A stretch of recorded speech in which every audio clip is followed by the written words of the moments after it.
Good evening. We'll continue our Saturday night programming in just a moment. But first, may we offer a few reminders about tonight's programs? In just a moment, PBS Special of the Week offers Between Time and Timbuktu, a space fantasy by Kurt Vonnegut Jr. Then at 8:30, Talisman Barra traces the reconstruction of a Scottish castle. And at 9 tonight, we'll offer a repeat of the NET Playhouse dramatization of The Life of Lord Byron. Remember, these programs are possible only through your support. Send your tax-deductible contributions of $15 or more to KCET, Box 128, Los Angeles 90051. The PBS Special of the Week is next. Stay tuned to KCET, Los Angeles.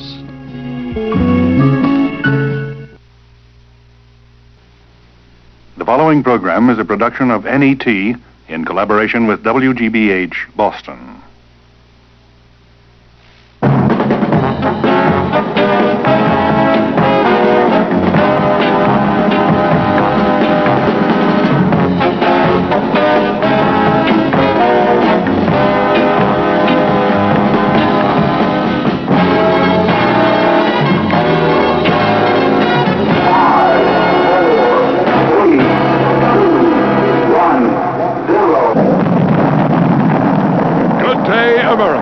At last, the day you've all been waiting for. The day we're going to announce the grand prize winner in the Blast-Off. Blast-Off, as you know, the space food of the astronauts.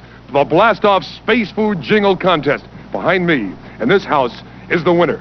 The winner does not know that he has won the Blast-Off contest. May I please have the bottle? Thank you, Miss Blast-Off. Lovely, lovely. Now, there's an exciting moment. I'm a little nervous. It's been so many months. Ladies and gentlemen, the winner is Mr. Stoney Stevenson, 32 Wilshire Terrace, Indianapolis, Indiana. And now, Mr. Stevenson, here we come.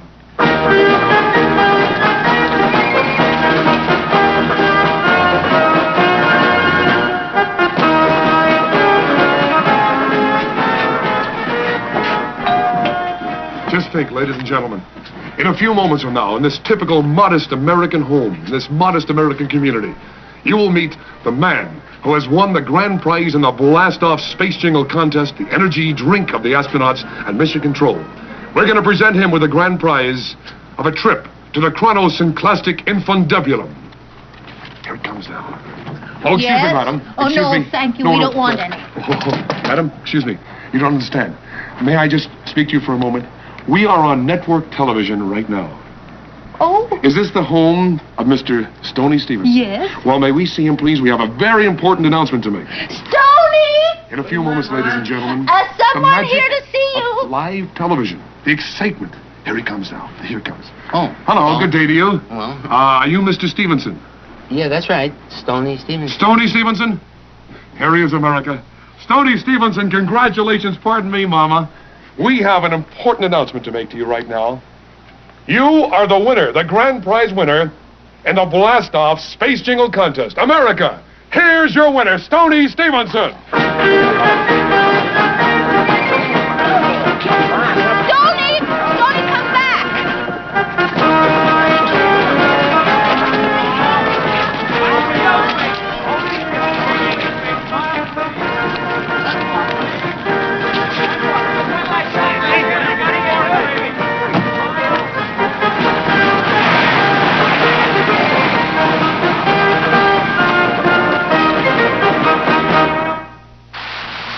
This is Walter Gesundheit, and ex-astronaut Bud Williams, Jr. bringing you every exciting moment of the flight of Prometheus 5, direct from Mission Control, Space Flight Center. Right. 3 months ago, Mr. Stoney Stevenson received the news on nationwide TV that he had won first prize in the space poem competitions. What a thing. Yes, it is. And since then, he's undergone one of the most concentrated crash courses for astronauts ever devised. And in a very few moments, we will see the results of these endeavors. Prometheus 5, with astronaut Stoney Stevenson aboard, is on the launching pad. And with you, We will wait out the final moments before blastoff. Really is tense here today, Walter. Right, Bud. Tense is the word of the hour as astronaut Stoney Stevenson sits high atop the rocket, awaiting his launch into the Kronos and Clastic Infundibulum. Walter, I understand that we have contact with astronaut Stevenson in his capsule now. Why don't we find out just what he's thinking in these last few minutes before blastoff? Well, good thinking, Bud. Come in, Stoney Stevenson. Astronaut Stevenson, this is Walter Gesundheit and ex-astronaut Bud Williams. Can you hear us? Can you hear him, Walter? Can't even see him. Sorry, it seems we have some difficulty with the connection to the space capsule. For those of you who just tuned in, the countdown for the launch of Prometheus 5 has been temporarily halted at 0 minus 60 seconds. Bud, you were on Prometheus 1 and Prometheus 3. That's right, I was. Well, what I really wanted to ask was, how did a highly trained technical person like yourself feel when you learned that a man who writes poetry in his spare time was going to make this trip? Well, at first, I thought he'd be too emotional, Walter. I thought maybe he can give us some fancy descriptions of things, but if the going really gets tough the way it did on Prometheus 3... You mean when the tang got loose in the landing module? Oh, there was tang all over the place and no gravity. Yes. But I said, I realized they were going to put a man right through a time warp, a Kronos and Clastic Infundibulum. I said, well, maybe only a poet could describe a thing like that. Well, words somehow seem inadequate when one is describing space. Yes, well, if you remember, I had a great deal of trouble describing Mars. Well, you said it looked like your driveway back home in Dallas. Yes, well, that's what it did look like to me at the time. So if they were to put me through a time warp... A Kronos and Clastic Infundibulum? Right, I probably would be speechless myself, I mean, you put a man through a time warp and... A Kronos and Clastic Infundibulum. Yeah, and for a while, he's going to be scattered not only through space, but time. He's going to be 100 different places at once, and there's no way of guessing just where, Bud, what kind of training has astronaut Stevenson gone through to prepare for this mission? Well, Walter, he's really trained very hard for the mission. We have a standard here at Mission Control, a standard of excellence. That's the atmosphere here at Mission Control, Bud. Excellence. It takes a special person, one with fortitude, ambition, skill, intelligence. Thank you very much. I'm sorry. I couldn't get a glandular reading. I'm very sorry, Ernie. I'm very sorry. Well, that's all right. Do the best you can. Just a minute. I've got a call coming in here. Forthrightness, awareness, good eyesight, and most of all, guts to work here in the heart of Mission Control. I mean, it's here that the very life of astronaut Stevenson, his entire life, will be watched over and cared for, whereas every heartbeat, respiratory, and digestive activity will be monitored by computer. Excellence is the byword and the product of this crack team here at Mission Control. Well, I understand we've now made contact with Stoney Stevenson, high atop his launch rocket. Hello, Stoney. Yes, and a special kind of man it is to be a space adventurer, an explorer of the unknown. A man from Mission Control is very special indeed. Geologist, physicist, electrical engineer, physician, chemist, test pilot, the Air Force, the Army and the Navy. And now, the average man, Stoney Stevenson. One and all, the great team, the men from Mission Control. Before we hear from our astronaut, we're fortunate to have Mrs. Stevenson, Stoney's mother, with us here in the studio. She's been keeping up a constant vigil here at Mission Control. Bud? You must be very proud of your son. It doesn't seem possible. Nobody in our family ever won a contest. Well, I'd like to announce to you and to the American public that Stoney was made an honorary private in the United States Army this morning. Well, isn't that something? Isn't that great? Uncle George won't believe it. When he was a child, did you have any intimation that someday he'd be going off into space like this? He used to be interested in the pressure cooker. He'd get it out and play with it, seal it up tight and then unseal it again, put different things in it, marbles, his toy fire engine. Uh-huh. Now they got him all sealed up. I was about to say that he came from a typical American family, but of course he isn't a typical American astronaut, is he? Depends on what kind of typical you're talking about. I think we're typical Americans. His father committed suicide. I've been married 3 times, happily only once. To Stoney's father? To Fred K. Bonzer. Stoney did grow up, though, in the American Middle West. Indianapolis. In what we'd consider a typical Hoosier house. The welfare people had us in a Holiday Inn for a while. That was quite a scandal. Why do they call people from Indiana Hoosiers? I've often wondered about that. Nobody knows. So, Stoney Stevenson's roots are in Indiana soil. He has a cemetery lot in Brooklyn, New York. Pardon me? Fred K. Bonzer, my 3rd husband, inherited a cemetery lot in Brooklyn from a rich uncle. He gave it to Stoney on Stoney's 8th birthday at a big party at the Holiday Inn. That was before the newspapers found out that the welfare people had put us up there at $30 a night. Right. And that was just before the hit the fan. You signaling me, Walter? Sorry to interrupt, Bud. Let's switch now to Colonel Donald Tex Pirandello, the voice of Prometheus 5. Tex, I know there's been a lot of conversation about will he wear his spacesuit or won't he? Do you have the final decision on that? Right, Walter.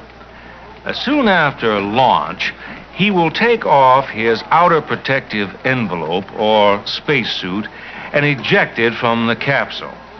He will not need his spacesuit in his travels. Astronaut Stevenson will drink orange-flavored hydrogen peroxide and absorb the slowly released oxygen through the wall of his small intestine. Communications between the capsule and mission control will be established momentarily. In the meantime, I know he would want me to let everybody know how happy and proud he is today. He's raring to go. We are at 60 seconds and counting. Oh, my.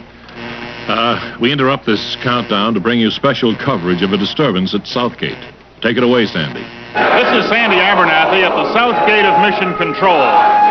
The radical evangelist, Dr. Bobby Denton, and a group of his avid followers are here protesting the launching of Prometheus 5. It's an angry crowd, and the guards cannot hold. Minus 45 seconds. Dr. Denton was just released yesterday from federal prison, where he served a 9-day sentence for disorderly conduct for his actions at the Poor People's March last June. 30 seconds and counting. They have refused to leave. Let's take a listen. These scientists, I say, are just building another Tower of Babel. Testing. 40, right? Well, we don't need them, and we don't need their countdown to get us where we're going, do we? Because we have our own countdown here on God's green spaceship. Do you know what it is? Do you want to hear it? 10. 10. Do you covet your neighbor's thing? 9. 9, do you bear false witness? 8. 8, do you steal? 7, do you commit adultery? 6. 5, do you honor your mother and father? 4. 3, do you take the name of the Lord in vain? 2. Do you make any graven images? 1. Blast off! Oh, blast off! Blast off.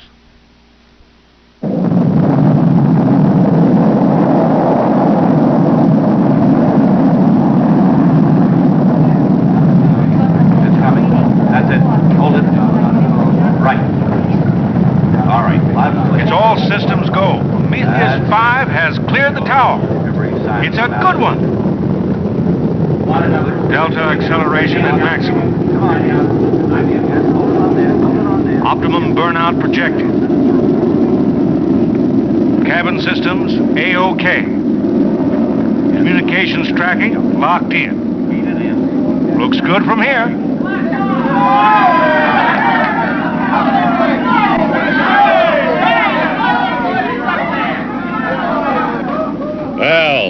There you have it. The successful launch of Prometheus 5, an historic day as man reaches further into space to find the meaning of life. Traveling at 28,000 miles an hour, Stoney Stevenson is headed for the Kronos and Plastic Infundibulum. And it's in that time warp where astronaut Stevenson may find the answer to all creation. Which nobody can deny, which nobody can deny, for he's a jolly good fellow, which nobody can deny. Well, what did you think of astronaut Stevenson and the launching of Prometheus 5, Bud? Well, I thought he did just fine, Walter, and this launch certainly couldn't be called a lemon. No, sir, it's no lemon.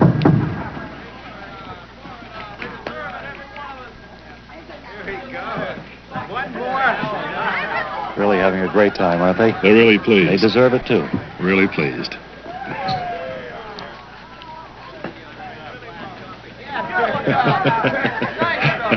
They're really pleased. They deserve it.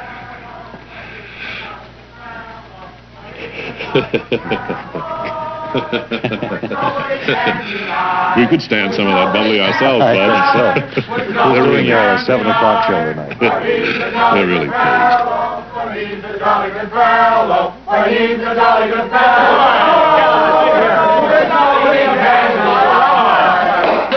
There's the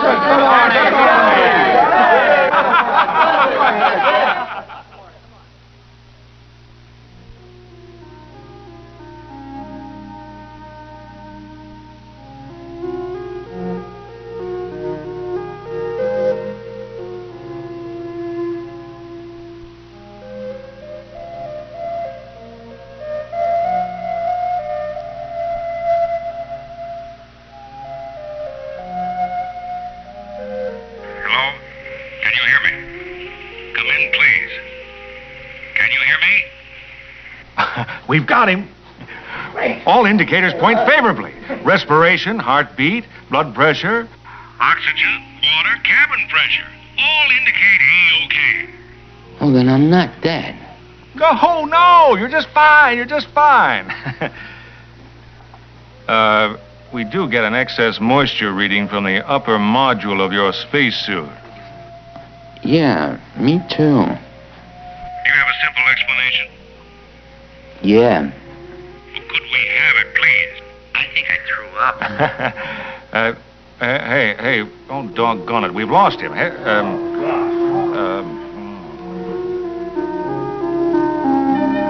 have 120 million miles to travel, and according to the latest calculations, you should reach the Kronos and Plastic Infundibulum in 3 months, 4 days, 13 hours, 3 minutes, and 7 seconds.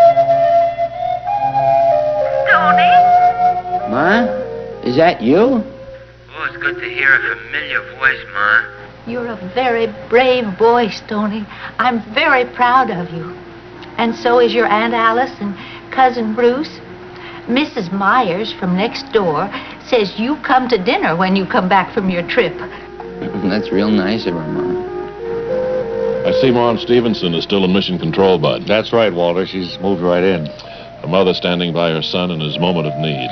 She's moved a cot in there back of the retro readouts, and she's put doilies on the backs of all of the chairs. A marvelous woman, Bud. This is ground control. Can you tell us if you plan to write any more poetry? Well, yeah, my first one's going to be a sestina, I hope. A sestina. All I know about poetry is Burma-shade. Well, the sestina has 6 stanzas with 6 lines each. And the same 6 words end each stanza, you see? But in a different order each time. The 6 words I've chosen are taken from men's Words when he set foot on the moon. 1 long step for mankind. The order of the end words in the second stanza will be long one, mankind, step 4. And then in the third stanza it's going to be step kind for 1 man. This is Walter Gesundheit. And Bud Williams, Jr. Bringing you the continuing saga of Prometheus 5. Private Stoney Stevenson is approaching the core of the time warp at a speed of 28,000 miles. All is bright round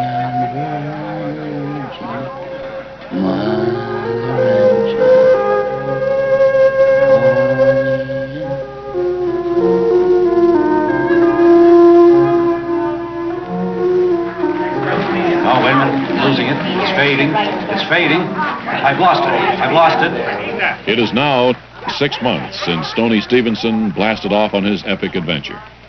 Communications have become increasingly hard the further he travels away from Earth, as the moment has arrived by all our calculations when Stoney will hit the chronosynclastic infundibulum.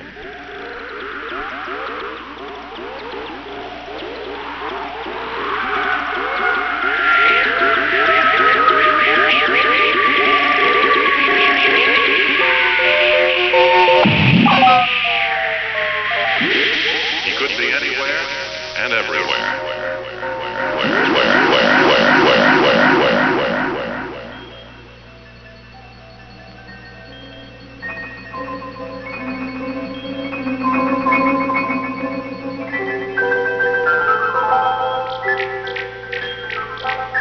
Ooh, I must be out of my head.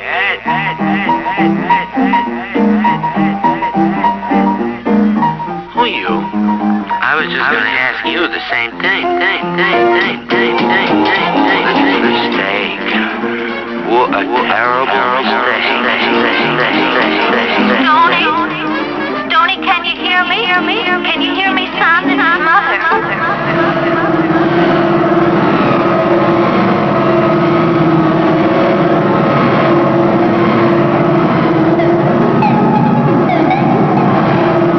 Did they tell you to expect this? They told me I might come straight back to Earth in the present or the future, not the past. Oh, the past. Oh, the past.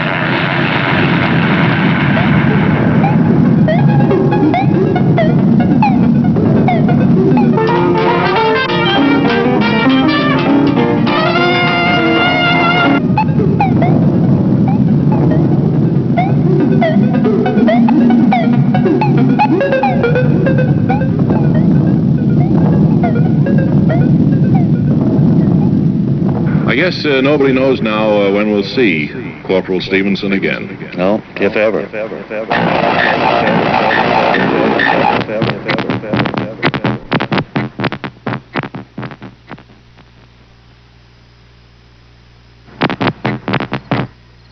Am I dead yet? I understand Stoney is writing a poem out there in space, Bud. Really? Yes, and he's chosen those immortal words first spoken by man when he stepped on the moon. Oh, those words are very patriotic, Walter. A long step for man. No, I think it was a giant step for man, a long leap for mankind. Hello, Control. Am I dead yet? It was one long step for mankind? No, it was one step onto the moon for a man. Moon wasn't in there, Walter. Not in that.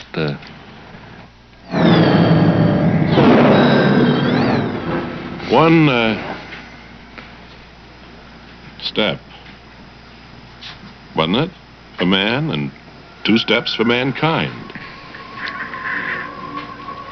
One step for man and 2 steps for mankind? Doesn't sound right, does it? It doesn't flow the way it did originally.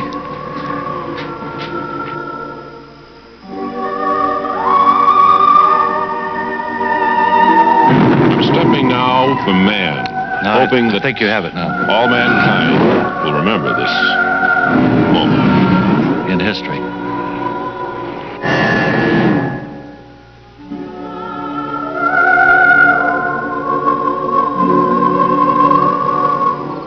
Did he say 2 steps at all? Or is it always no, it's one step for man and 1 leap for mankind. Anybody?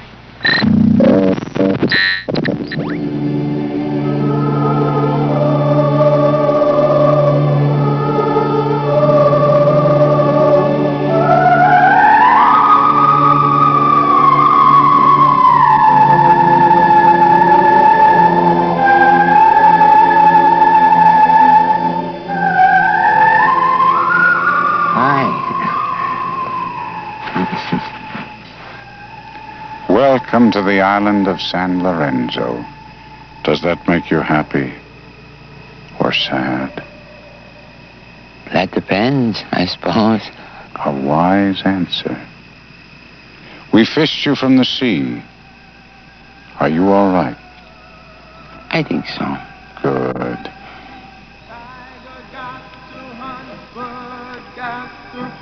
One had to sit down and wonder why. Tiger got to sleep, bird had to land. Man got to tell Allow me to introduce myself. I am Bakonin, author of the Books of Bakonin.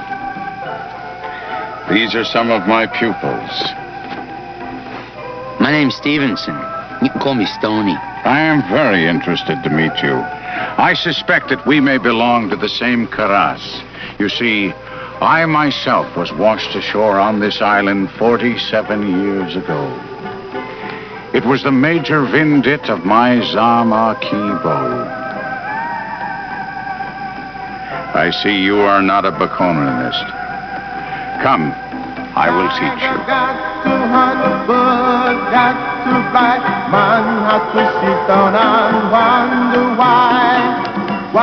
These people, these children of mine, are practicing Bokamaru, a gentle form of lovemaking.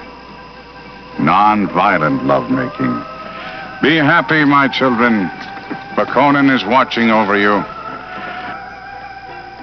We Bakoninists believe that all humanity is organized into teams. Teams that do God's will without ever discovering what they are doing. Such a team is called a Karas. You are here doing God's will, not knowing why you are doing it. You and I are members of the same team, the same Karas. Welcome to the team. Thank you. When I was washed ashore on this island, I found a people almost crushed by poverty and a political repression of their life.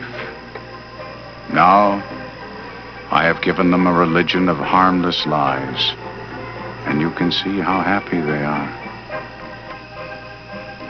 How can a useful religion be founded on lies?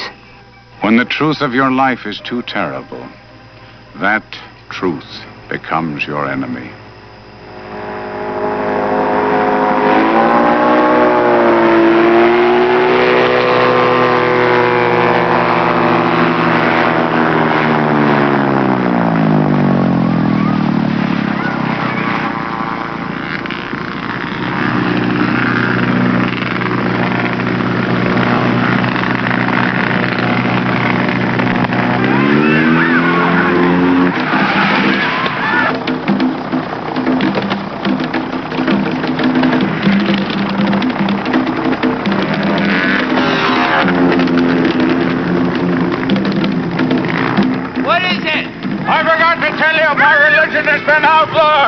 The government is trying to kill me.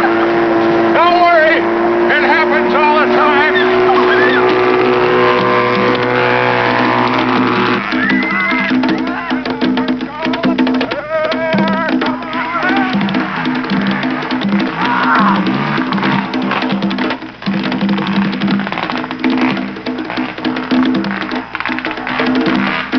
Come on now, where are you? Come on. Where'd everybody go?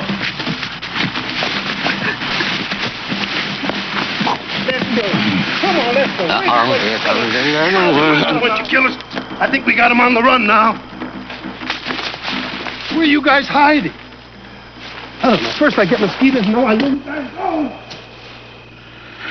All right, my children. I think we're safe for the moment. Excuse me, Mr. Bakonin, but what did you do? Why is your religion outlawed? It was my own idea. Oh. I thought it would give the religious life of the people more zest, more tang. It did in the beginning. And then? The president was my friend. He agreed to play along. It was like a game, really. We agreed that the penalty for practicing the religion would be death on the hook. Oh. No one was supposed to be killed. It was all threats and rumors. And then the president and I, we drifted apart. Were we very close? He was my best friend. We had made a play, a work of art, of our life on the island. He would play the cruel tyrant in the city. I would play the holy gentleman in the forest. It was an innocent make-believe to distract the people from their miserable existences. Everything was fine until... Until people started really being executed? Yes. I suppose that it goes to show that you must be very careful about what you pretend to be, because one day you may wake up to find that's what you are. He disappeared. Yes, but I think he stayed as long as he could.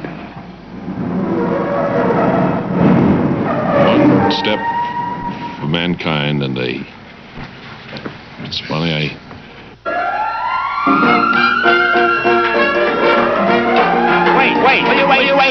Wait. You know, I've been meaning to bring this up, Walter. The fact that a while back I said that my driveway reminded me of Mars. Yeah. I don't think I ever pointed out that my driveway back home is red. Well, that could be it then, right? A lot of people have been kidding me about that, and I didn't point out that it is red. Well, I wasn't kidding you. I know that, but we think of Mars as red. Mars doesn't look red, that's why I confused. Let me ask you one thing. Was it a red driveway when you bought the house? Yes, it's been red as long as I've known the place. Came that way. Quite a few in that neighborhood are red driveways, as a matter of fact.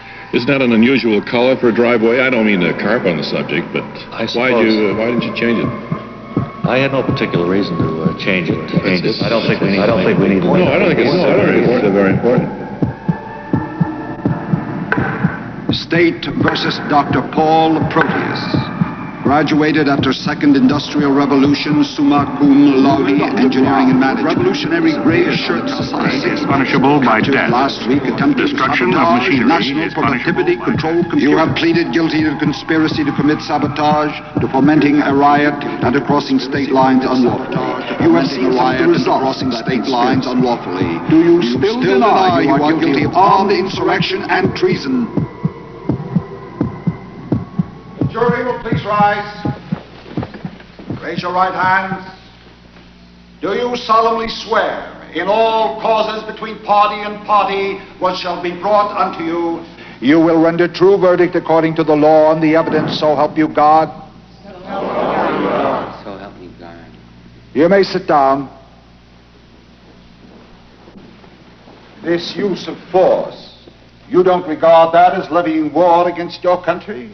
As treason? The sovereignty of the country lies in its people, not in its technology. We are vigilantes, waging war on lawless technology in the name of the people.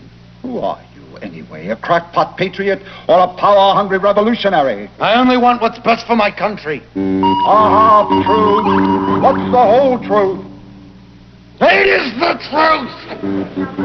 Quiet! I demand an audit of this machine. Will the court truth technician? Henry, do you know what's going on here? What is he yelling at him for? What did he do? What century is this? Is this Earth? Is this Earth? Oh, you better ask somebody else. I miss a lot. Need new batteries. Oh, right. Oh, I'm sorry. They ask me if I'm in favor of capital punishment, but they don't ask if I hear or not. Your Honor. What's this? Would you tell me the date, please? Where's your gown? Didn't anybody tell you to wear a necktie and a business suit when serving on jury duty? No. If you appear tomorrow dressed like this, I'll hold you in contempt of court. We have a man on trial for his life here, and you come dressed like a member of the lower classes. How would you like to be tried by a member of the lower classes? Oh, I'd hate it. Very much. Get a haircut. Oh, sir. Won't you please tell me what date this is? Why would you want to interrupt the business of this court to ask a question like that? I thought it might be my birthday. Your birthday? Birthday? Oh, I love birthdays. Happy birthday to you. Quiet! Quiet! Quiet! Happy birthday to you. Quiet! Now let's get down to business. Lower the screen. Here is State's Evidence Item number 13. In this unbiased essay, you will see the fruits of our great society. This is the same society that the defendant wishes to destroy. This is the same society which is paying you for jury duty today. It is indeed a land of plenty.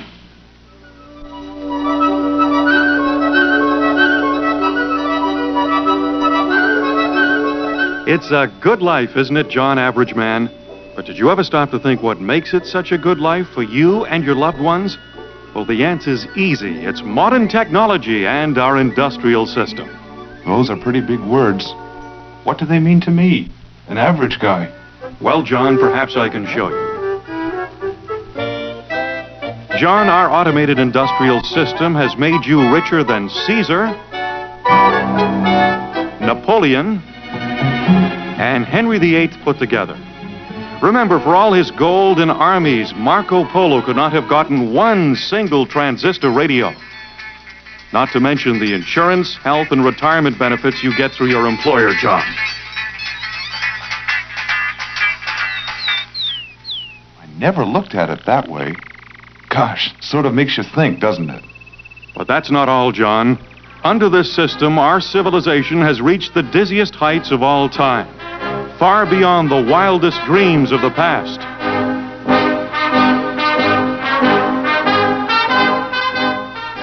$31.7 times as many television sets as all the rest of the world put together.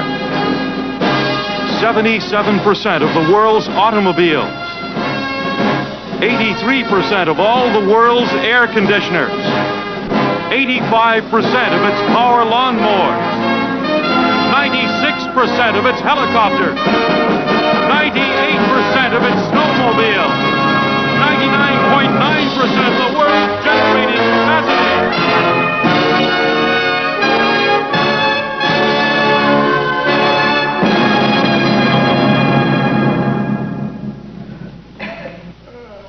Well, I hope the jury was paying attention to that.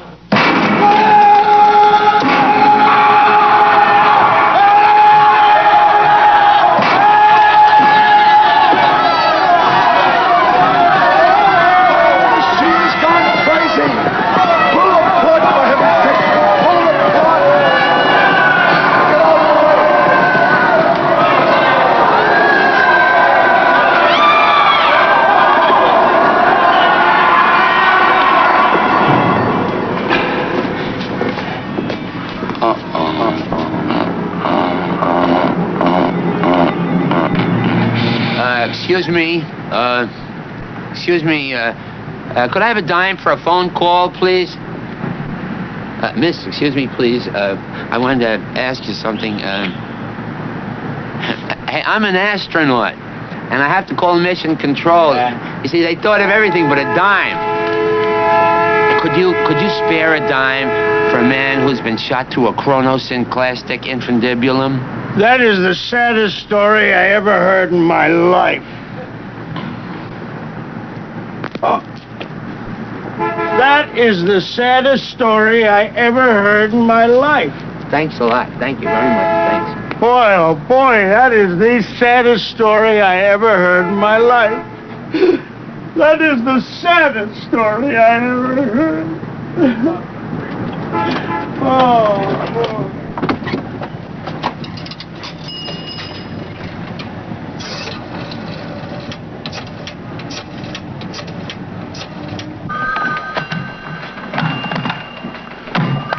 Hello, hello. Hello? Hello? Hello? Hi. Is a Tex there, please? Yeah, just a minute. Hey, Tex. Tex, it's for you. Tex here. Hello. Who is this? This is me, Stoney Stevenson. Stoney? Where the hell are you? Well, it's, SCHENECTAD.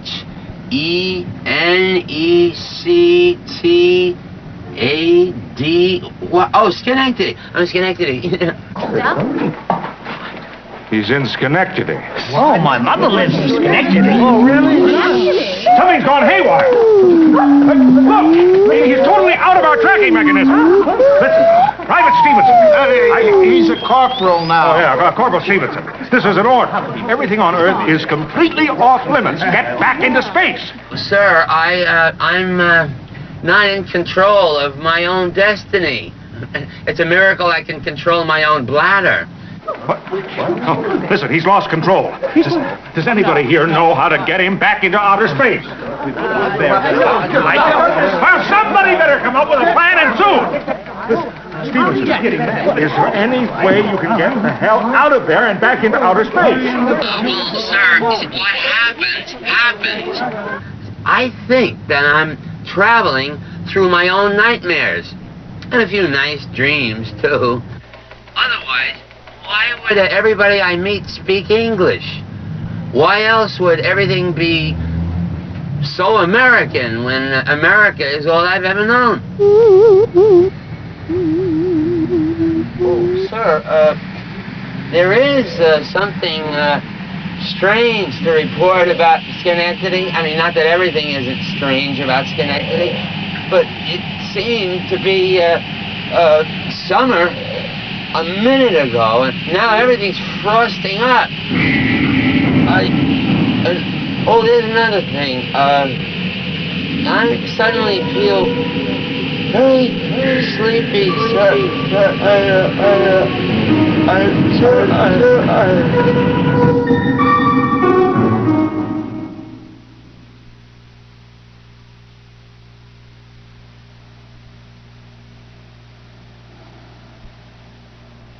I really don't understand this, Martin.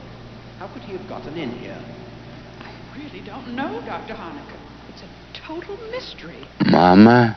Are you sure he's an extra body? I've checked and checked. They are all there. Truman Capote, Julius LaRosa, Henry Kissinger. When it's thawed, bring him in. We'll see if we can find out who he is. Yes, Doctor. Mama? Nope, I'm not your mommy. All right, now, sit up. That's my baby. Boy, what phone service in Schenectady? Don't be afraid. This is the Honecker Laboratory of Immortality. Now, stand up. That's the boy.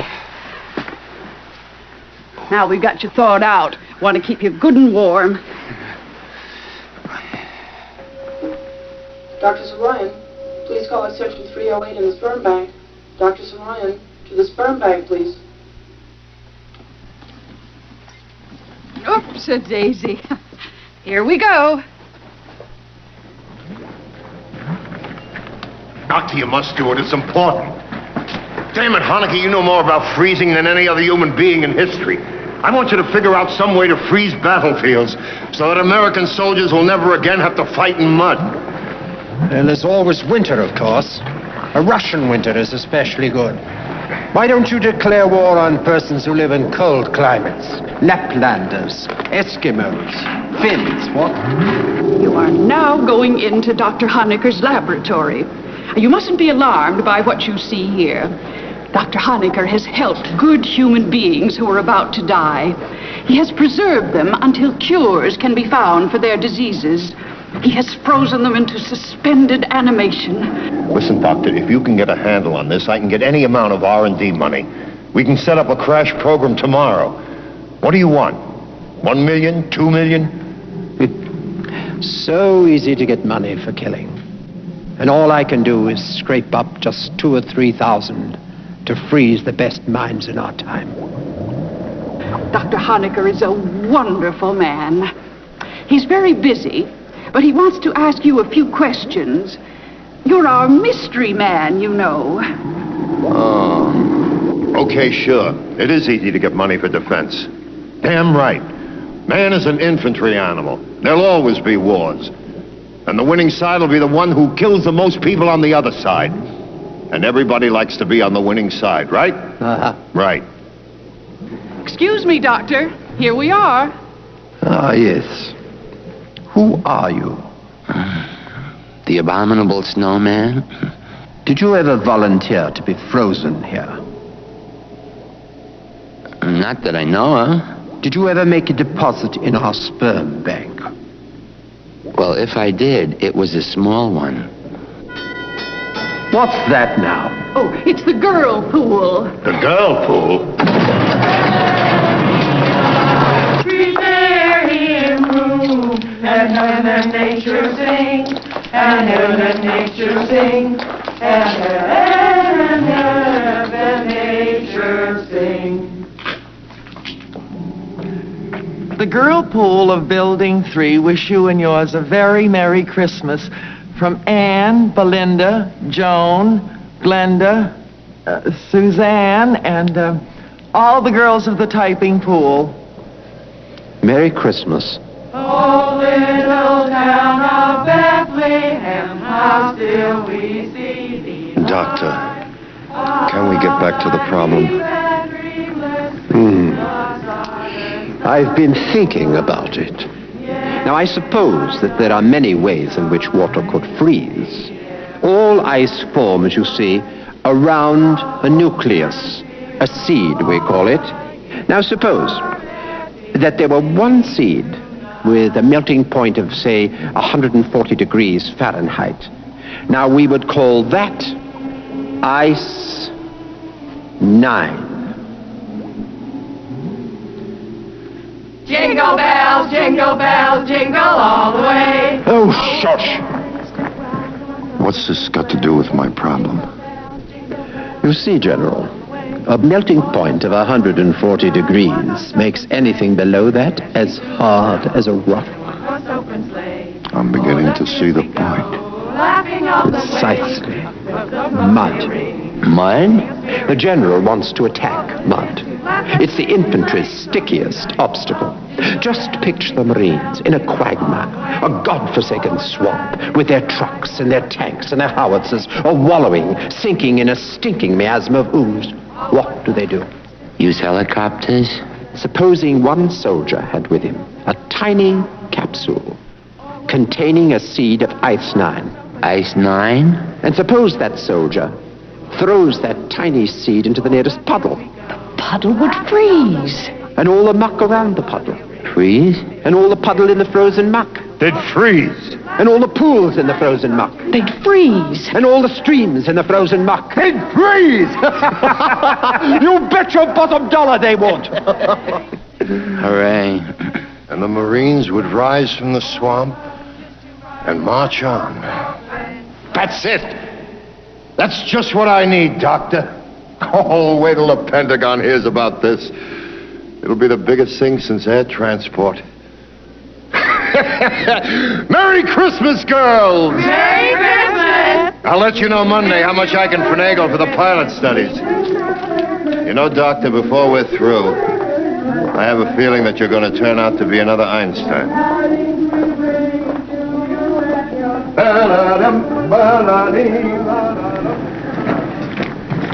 There really isn't any ice 9, is there? Not yet. I mean, if the streams were frozen in the swamp, what about the rivers the streams fed? They'd freeze too, but there's no such thing. And the oceans the frozen rivers fed? They'd freeze. What are you after, young man? And the springs, feeding the frozen lakes and streams. And all the water underground, feeding the springs. They'd freeze. And the rain? When it fell, it would freeze. Freeze.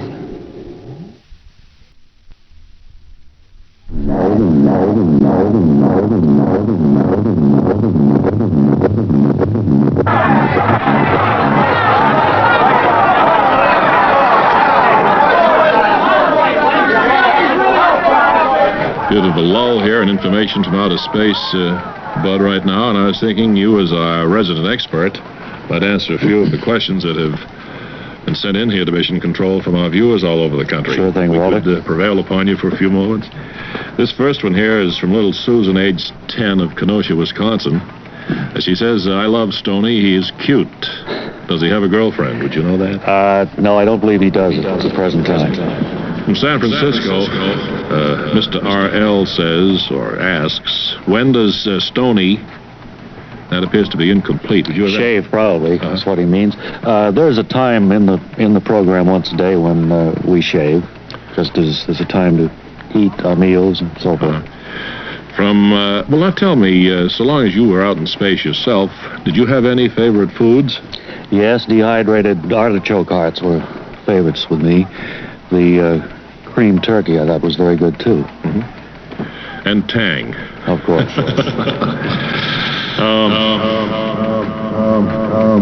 Don't get smart, Buster. I can pull a trigger as well as anybody.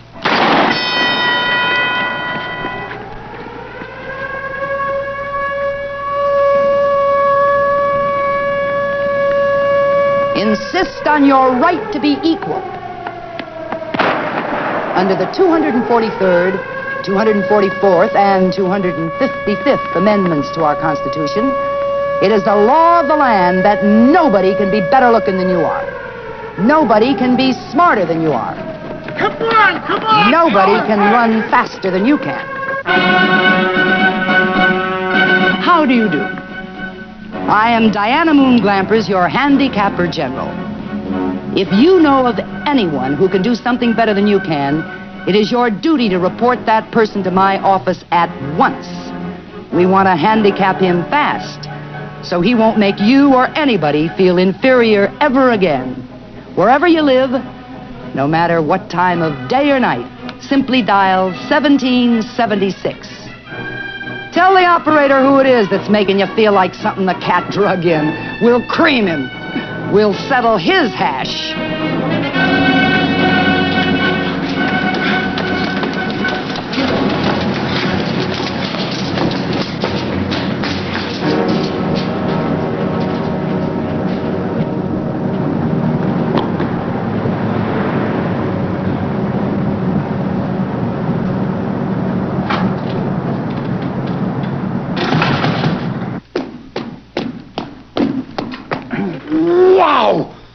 Where's your handicaps? What? Get this guy some handicaps. Hey, get your handicaps on.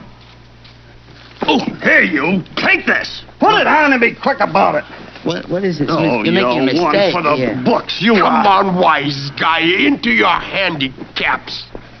I got two 25-pounders in the front, Mike. And two 40-pounders in the back. That ought to slow you down, Mac. Hey, meathead, what's your IQ? Oh, maybe 131. 131? Gee, you need a radio. Mike, you got a spare? Right. Get it right away. Why do I need a radio? Well, it's only fair, ain't it? I mean, it stands to reason. You got more brains than most, so you need a radio so you don't take advantage of everybody. Put this on, quick. And you better get out of here. Here comes the director. And here.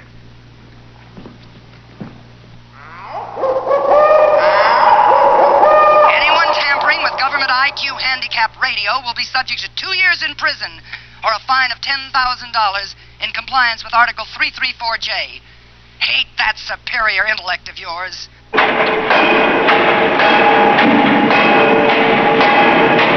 settle its hash.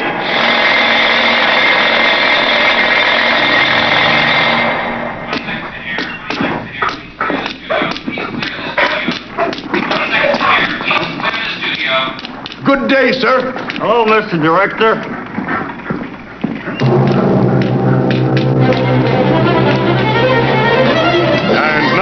Direct from Television City, we bring you Television City's Symphonette under the baton of Alfred Blue Jean, presenting Television City's own corps de ballet in a special performance of Musical Moments.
evening, ladies and gentlemen.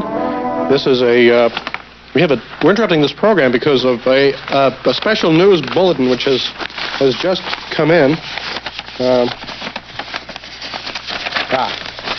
Ladies and gentlemen, the police have announced today the escape of Harry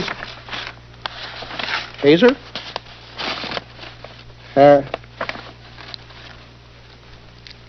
Harrison Bergeron, age 23, who was being held on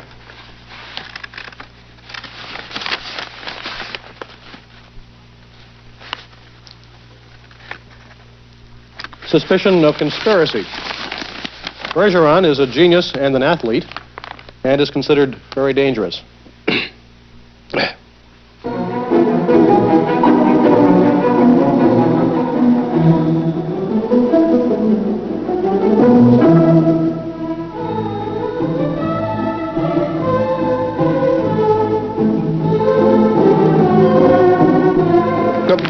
This is me once again, and we had that story about Harrison Bergeron, and we forgot to show you his picture. Here is a picture of Harrison Bergeron, ladies and gentlemen. That's Harrison Bergeron.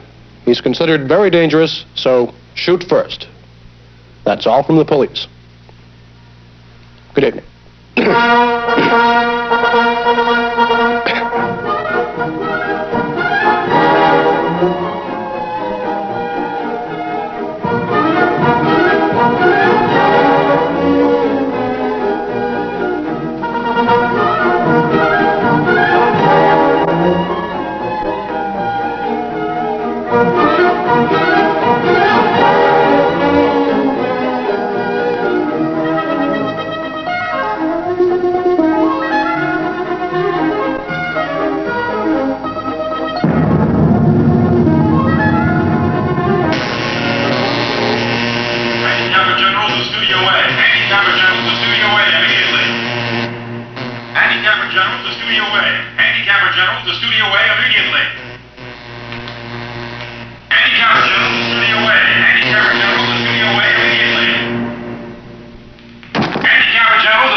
Attention down there. Now this is the director speaking.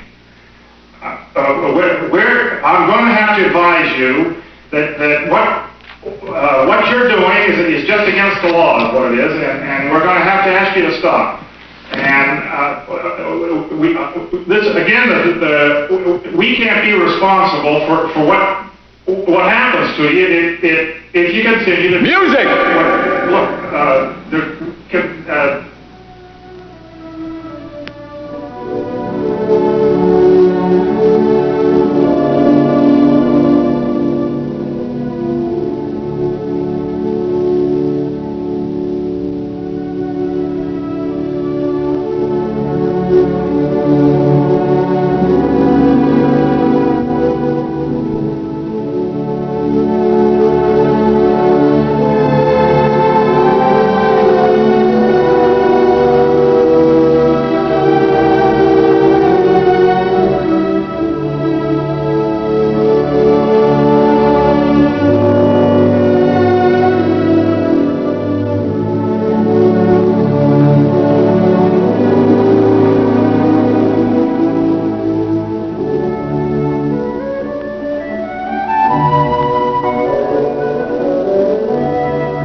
Some of the TV shows they put on nowadays are downright indecent. Decent. 43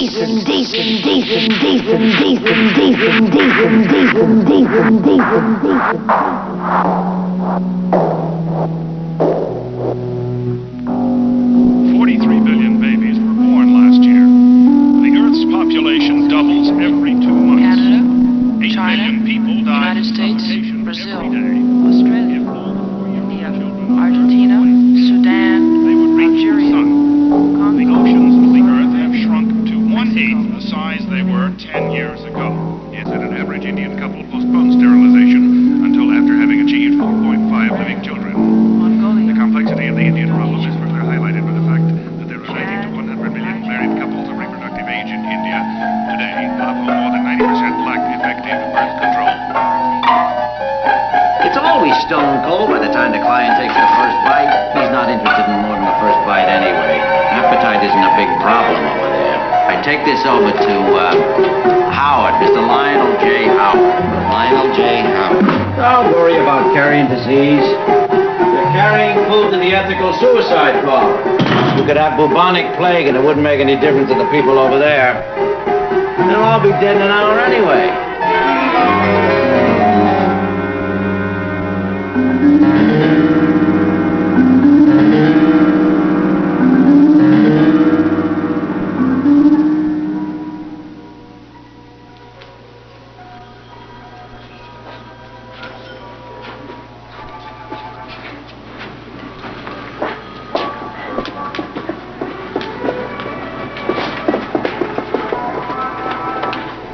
You're late.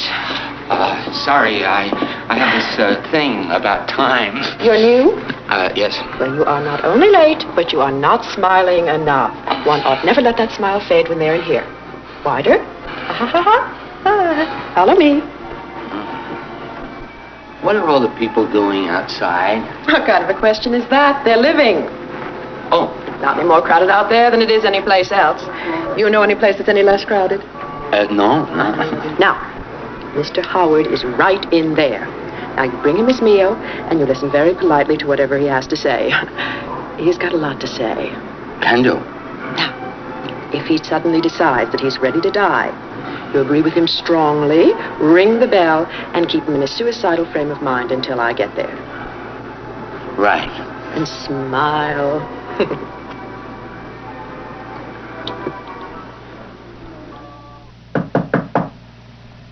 Don't be shy. Come in.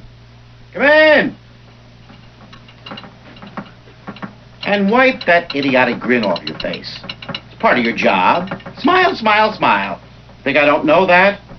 I brought you food. Well, put it on the table and sit down. You know, it's nice getting away from the crowd. A lot of people would like your job. They'd welcome the opportunity to get into a suicide parlor without dying yet getting away from the crowd. I'm lucky, I guess. Human beings are like drooplets. Drooplets? The little knobs in the raspberry, those are drooplets. Now human beings are jammed together like that. What took you so long? Oh, just general ineptitude and some character flaws. Another 2 minutes of waiting for you, and I'd have walked out of here. You would have decided to go on living. You call what they're doing out there living? I don't call that living. There must be some other word. I've chosen cyanide. My wife wanted me to take the carbon monoxide. God knows why. What I said, cyanide's more masculine.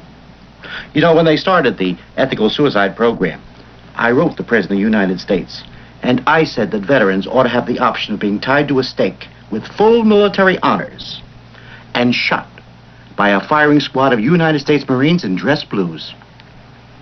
I got a form letter for an answer. Said he had passed it on to the VA. Probably in some bureaucrat's wastebasket, I expect. Difficult to remember, isn't it? A day without your ethical birth control pill. A day without that wonderful numb feeling below your waist. A day without the protection What from is the that? lust of sex. Oh, the hostesses keep feeding those suicide commercials in here. They're loaded with lots of reasons to get the hell off Earth. beautiful pill that almost kept our population in control. Or the beautiful pill that helps us through the days until the day of complete bliss arrives. A bliss of blessed death. Just peace in your nearest ethical suicide parlor. Your favorite meal from Howard Johnson's. Served by our charming hostesses in a scrumptious suicide room where you and you alone can expire. Haven't you had enough? Why don't you call your local ethical suicide parlor today? It's the ethical way to go. Been listening to that government stuff for years. Never had any use for it before. You did say cyanide, didn't you, Mr. Howard? I've said a lot of things in this Vale of Tears. Somewhere in there I must have said cyanide. It's time. Could I see the suicide commercials again? Oh, Mr. Howard, you know those all by heart. You know, I once saw this experiment that the government run to test the effectiveness of the ethical birth control pill. They blindfolded a guy and then gave him the Gettysburg Address. And right in the middle of the recitation, they kicked him real hard, right where it hurts, and he never missed a syllable. I get to ask one last question. You what? I get to ask one last question, and you got to give me a truthful answer. That's the law. Now, I never heard of that law. Oh, Mr. Howard, you're making that up. I swear it's the law. Mm-hmm. A lot of them start making up new laws when it gets to be near the end. Why not, huh? Why not? Mr. Howard, shall we ask for the needle now? If you answer my question. All right. We'll make a bargain. You ask for the needle, and then I'll give you the needle, and then you ask me the question, and I'll just answer it the best I can. All right. The needle, please.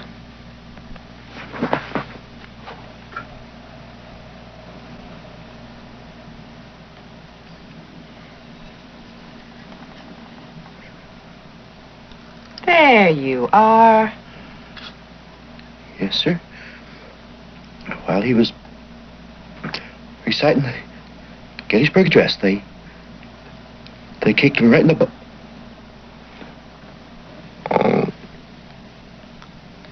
He never got to ask his question.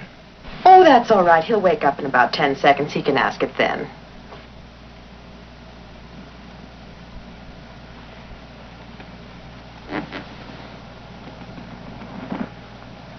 Oh, I believe he wants to put the question to you. I'm afraid you won't have time to answer.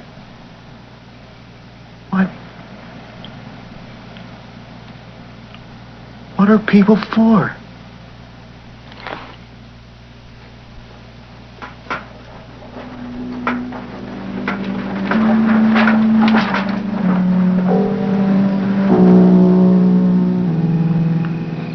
In the beginning, God created the earth, and he said, "Let there be mud." And there was mud. And God said, "Let us make living creatures out of mud, so the mud can see what we have done." And God created every living creature that now moveth, and one was man. Mud as man alone could speak.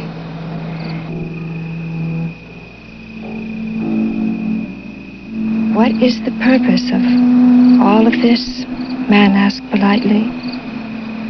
Everything must have a purpose, asked God. Certainly, said man. Then I leave it to you to think of one for all of this, said God. And he went away.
be ashamed about. Hold on, here we go. I wanted you. Today was going to be my birthday, but I got hit by an ice cream truck before I had my party. I'm dead now, and I'm in heaven. Oh, I'm not mad at the ice cream truck driver, even though he was drunk when he hit me. It didn't hurt much.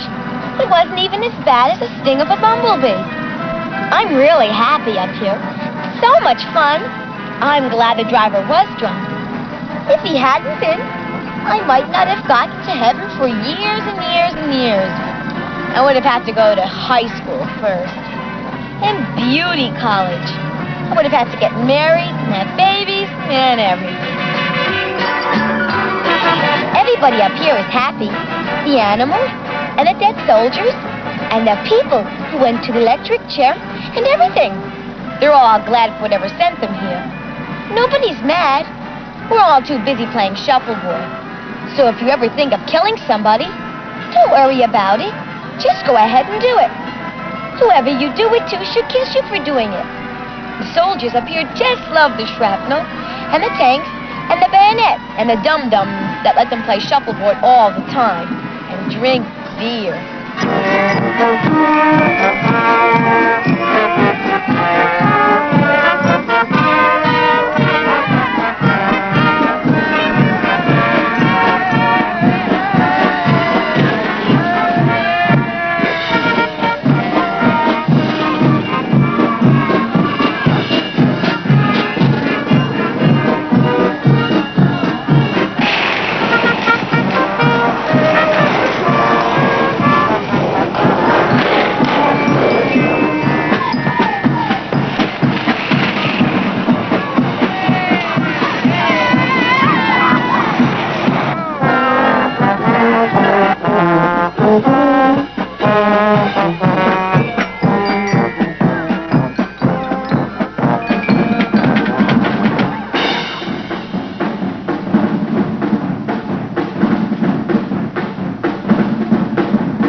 Specimen of a man you are. That's been said before. Do you know who I am? Yep. And you scare hell out of me. I think you scare me more than anything I've ever seen in my life. I am Death, and I am here to tell you all there is to know about me. I don't think so. You deny I am Death? I think you're my childhood dream of the most terrible creature that ever could be. And I think this is my childhood dream of how God might try to make people happy when they're dead. I am Death, and I am final. Oh, God am I ever final. When I say the magic word, all these people will vanish forever. Then I will say the magic word to you, and you will vanish, never to be seen again. There is no heaven. When you are dead, you are dead. And that's all there is to it. There is no afterlife in any way, shape, or form.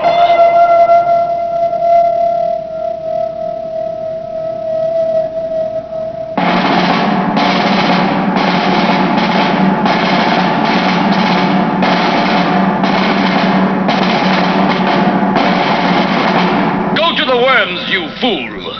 The worms? To the worms! My blonde Teutonic child. Goodbye. Goodbye. And then there was one. Death. In inner space. What is this? You know? It's all in here. You. This. Them. Mission control. The sun and the moon. The stars. I'm gonna make you disappear. How? Up here. I'll just use up here. There is an afterlife. If I create one up here, I can create anything up here and destroy it. Life against death. Death against the imagination.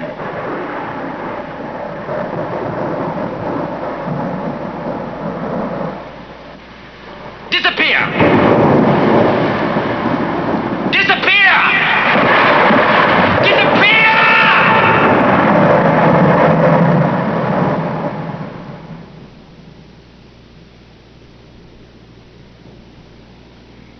Disappear.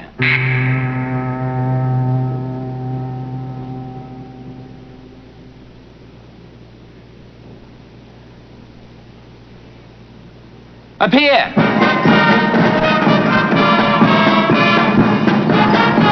Disappear! Appear!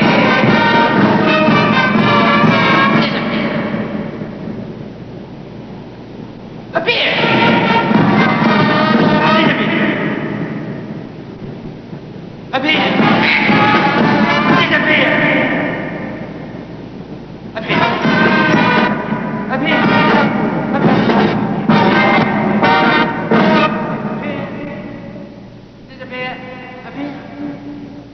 Disappear! Appear!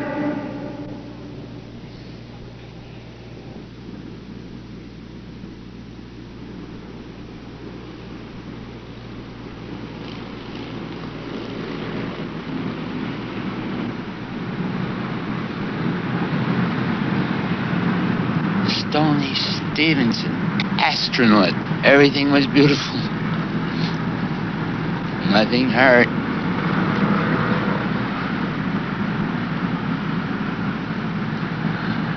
Oh, lucky me.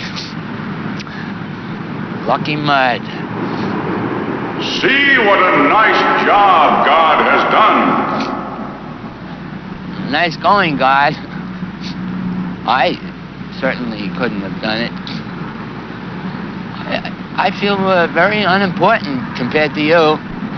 The only way you can feel the least bit important is to think of all the mud that didn't even get to sit up and look around.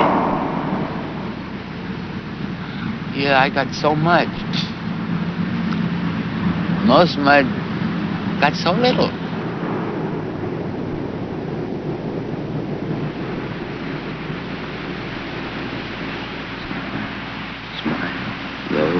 Lucifer, the light your way. Smile, boys, that's the style. What's the use of worrying? It never was worthwhile. So, pack up your troubles in your old kit bag and smile, smile, smile.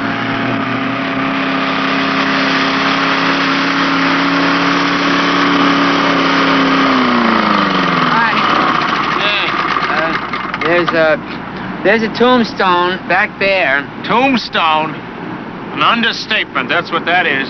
It says on it, Stoney Stevenson, astronaut. Of course, he's not buried there, you know. No, that's just a memorial his mother put up. He's out there in space. Or he's out there in time. Who knows where he is? Right. You know, it says on the stone, everything was beautiful, but nothing hurt. I thought everybody knew that. I've been away.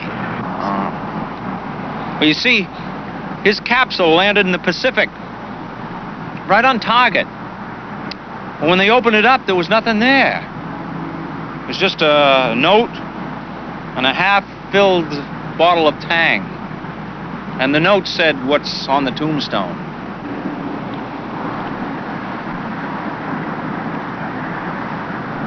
Thank you. Anytime.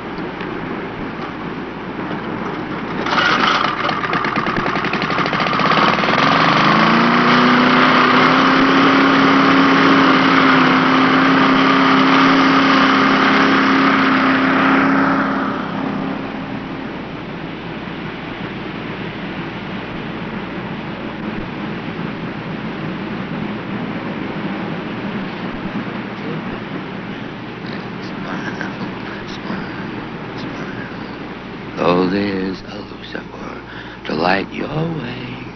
Smile, boys. That's his time.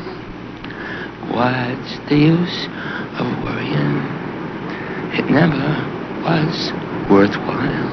So, back up your troubles in your old kit bag and smile, smile, smile.